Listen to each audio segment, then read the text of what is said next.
حکم روزه فردی که بیمار هست. شخصی که بیمار هست و نمیتواند روزه بگیرد، حکم شرعی در مورد چنین شخصی چیست؟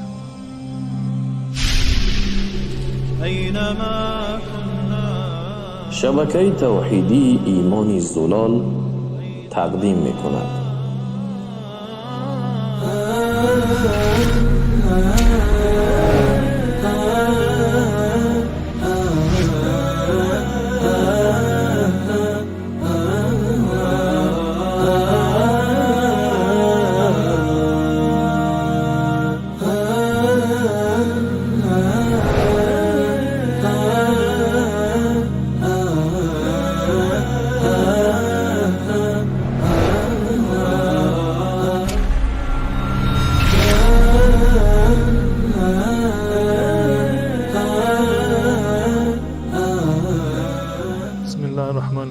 و به نستعین و صلی الله علی نبینا محمد و علی آله و صحبه اجمعین. بینندگان عزیز و ارجمند، السلام علیکم و رحمت الله و برکاته.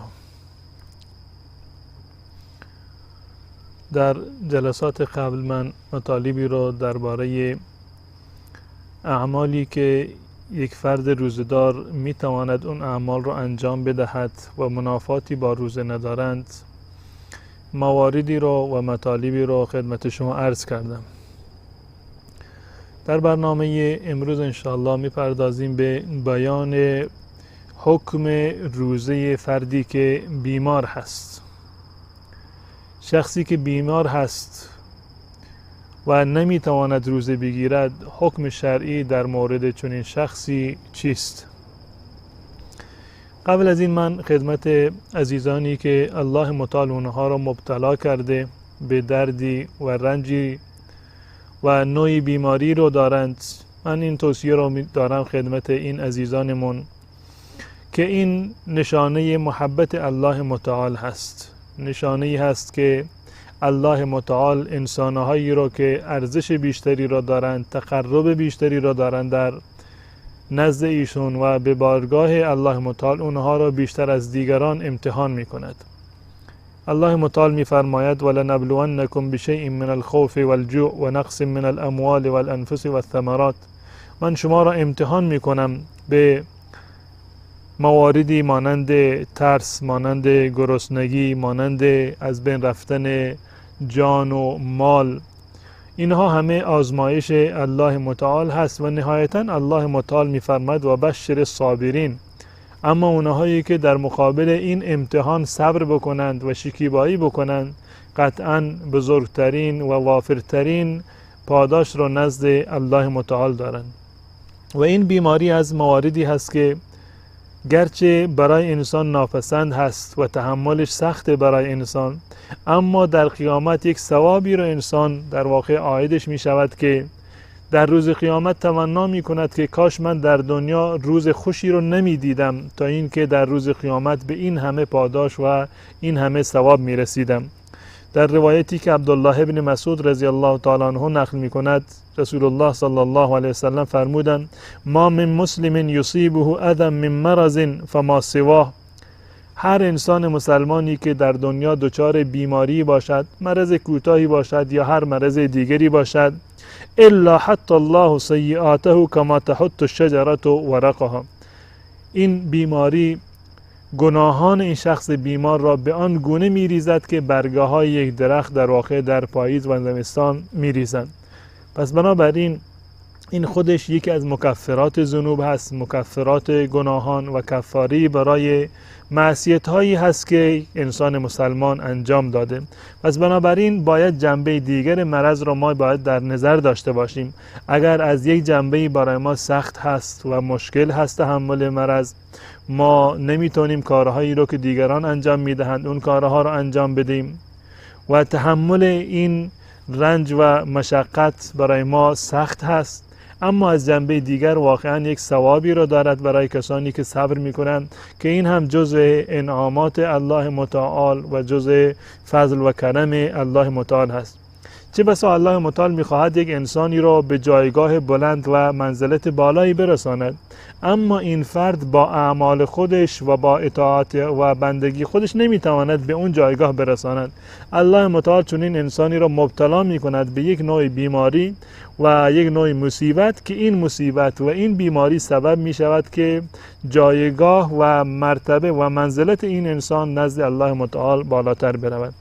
انشاءالله امیدوار هستم که الله متعال تمام بیماران ما را شفا بدهد و در مقابل صبری که در برابر بیماری دارند الله متعال بزرگترین پاداش را در دنیا و آخرت انشاءالله نصیب تمامی بیماران بکند. اما از نظر حکم شرعی بیماری بر دو قسم تقسیم می شود. یک بیماری که امید بهبودی هست، یک بیمار هست و امکان دارد که فردا پس فردا یا یک ماه دیگر 2 ماه دیگر خلاصه بعد از مدتی الله متعال ایشون را شفا بدهد. حکم این بیماری متفاوت هست با حکم بیماری که اصلا امیدی برای علاج و معالجهش وجود ندارد.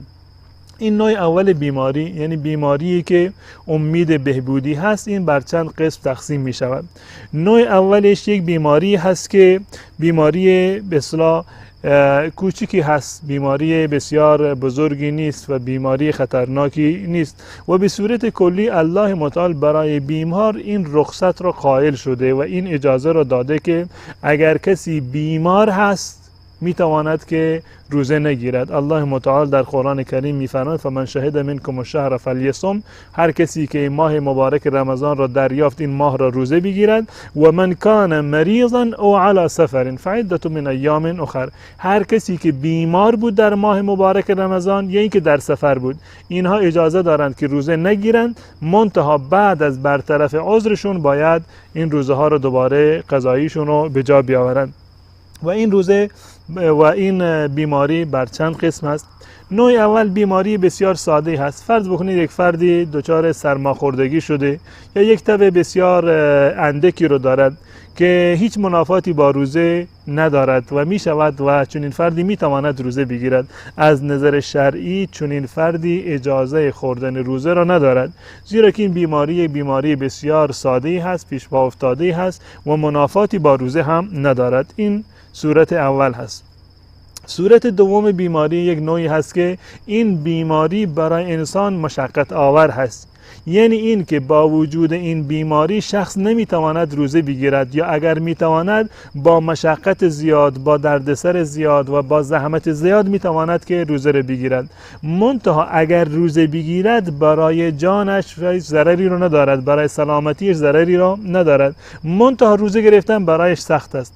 در چنین صورتی برای چنین فردی مکروه است که روزه بگیرد. یعنی در صورتی که یک بیمار با زحمت میتواند روزه بگیرد، این روزه گرفتن برایش مشقت آور هست و سخت هست، در این صورت روزه گرفتن برایش مکروه هست و میتواند که در این روز به اصطلاح روزه نگیرد، زیرا که رسول الله صلی الله علیه و سلم میفرمایند که ان الله یحب ان تعطى رخصه کما یکره ان تعطى معصیته. الله متعال دوست دارد، این را میپسندد که انسان مسلمان بر رخصت ها عمل بکند، بر مواردی که الله متعال اجازه داده بر این موارد عمل بکند، همان گونه که الله متعال نمیپسندد که کسی معصیت بکند الله متعال را. به همین موازات و در همین درجه الله متعال میپسندد این که یک انسان مسلمان در حالت اضطراری بر رخصت و اجازه‌ای که الله متعال داده عمل بکند. پس بنابراین نوع دوم کسانی هستند که بیماریشون بسیار سخت هست و روزه گرفتن برای اونها مشکل هست، منتها اگر روزه بگیرند منجر به یک بیماری بیشتر نمی شود، منجر به تلف عضو یا تلف جان نمی شود. در این صورت مکروه هست که چون این فرد روزه بگیرد و بهتر و اولاتر این است که بر رخصت الهی عمل بکند و این روزش را روزه نگیرد و یک روز دیگه به جایش قضا بیاورد. و مورد سومی یک موردی هست که بیماری بسیار خطرناک هست، بسیار شدید هست و اگر فرد در این روز روزه بگیرد این برایش ضرر دارد، به هم یا اینکه بیماریش طولانی تر می شود یا اینکه بیماریش بیشتر می شود یا اینکه منجر می شود به تلف عضوی یا به تلف جانش یا به تلف یکی از حواسش منجر می شود. در این صورت برای چنین فردی حرام هست که روزه بگیرد. یعنی در موردی که بیماری اگر فردی داشته باشد و این بیماری در حدی باشد که اگر انسان با وجود این بیماری روزه بگیرد بیماریش بسیار طولانی تر خواهد شد، یک بیماری دیگری ایجاد خواهد شد، یا این روزه گرفتن منجر می شود به تلف شدن و از بین رفتن یکی از حواس انسان یا یکی از اعضا یا جان انسان. پس بنابراین در این صورت روزه گرفتن حرام هست، زیرا که الله متعال می فرماید ولا تقتلوا انفسکم ان الله کان بکم رحیما، خودتان را به کشتن ندهید، الله متعال بر شما مهربان هست. و در جای دیگر می فرماید ولا تلقوا بایدیکم الی التهلکه، خودتان را با دست خود در هلاکت نیندازید. و در حدیث رسول الله صلی الله علیه وسلم فرامان داریم که ایشان توصیه کردند و فرمودند لا ضرر ولا ضرار فی الاسلام، ضرر رسانیدن چه به خود چه به دیگران در دین مبین اسلام هیچ موردی را ندارد و جایز نیست. پس بنابراین بیماری که اون نوع بیماری که امید شفا و بهبودی دارد بر سه نوع هست. اگر بسیار اندک باشد که ضرر و زیانی رو برای روزه‌دار ندارد، در این صورت روزه گرفتن حکم شرعی هست و خوردن روزه جایز نیست. در صورت دوم که روزه گرفتن مشقت دارد، بسیار سخت است منتها ضرر ندارد، در اینجا مکروه هست روزه گرفتن. صورت سوم این است که روزه گرفتن برای سلامتی انسان یا برای بهبودی این بیماریش یا برای اینکه منجر می شود به تلف یک عضوی یا یکی از حواس انسان، در این صورت روزه گرفتن حرام هست. تا برنامه دیگر که در خدمت شما خواهم بود و مطالب دیگر در این زمینه، تمام شما را به الله متعال می سپارم. السلام علیکم و رحمت الله و برکاته.